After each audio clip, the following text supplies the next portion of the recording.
જલાલપોરના ward number 1 અને 2 ને જોડતો મુખ્ય માર્ગ જે કૃષ્ણા દાણાચણા સંઘના ગેટથી આરજેડી મોલ સુધી ફેલાયો છે, ત્યાં કામ વિના પુરવઠો થયેલો હોવાની ફરિયાદ ઉઠી છે। લોકોએ આ માર્ગની જર્જરિત હાલત સામે ભારે અસંતોષ વ્યક્ત કર્યો છે। ખાસ કરીને એક બાળકના તાજેતરના દુર્ઘટનાગ્રસ્ત મોતના કારણે લોકોનો ગુસ્સો ત્યારે વધુ વધી ગયો જ્યારે તંત્ર તરફથી કોઈ યોગ્ય પગલાં લેવામાં નહીં આવ્યા।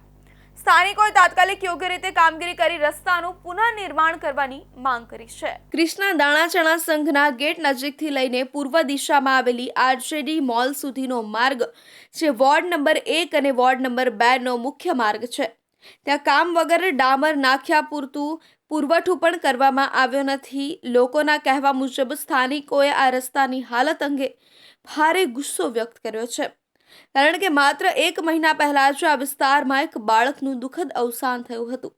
તેમ છતાં માર્ગની સ્થિતિ સુધારવાની જગ્યાએ બેદરકારી દાખવવામાં આવી રહી છે। સ્થાનિક લોકો અને પ્રવક્તાઓએ કોન્ટ્રાક્ટરને તીખો સવાલ કર્યો છે કે જલાલપોર ભારત દેશમાં આવે છે, પાકિસ્તાનમાં નહીં, તો અહીંના લોકોની સલામતીનું ધ્યાન કોન્ટ્રાક્ટર કેમ રાખતું નથી? આવા પ્રશ્નો પૂછ્યા। આ વિડીયો સોશિયલ મીડિયા પર આવતા ભાજપના કાર્યકરો પણ એ વાતથી સંતુષ્ટ થયા કે લોકો વાજબી પ્રશ્ન ઉઠાવી રહ્યા છે। સ્થાનિકોએ માંગ કરી છે કે તાત્કાલિક આ બેદરકાર કામગીરીને રોકી યોગ્ય ડામરિંગ સાથે માર્ગનું નવું કામ શરૂ કરવું જોઈએ, જેથી લોકોની સલામતી સુનિશ્ચિત થઈ શકે।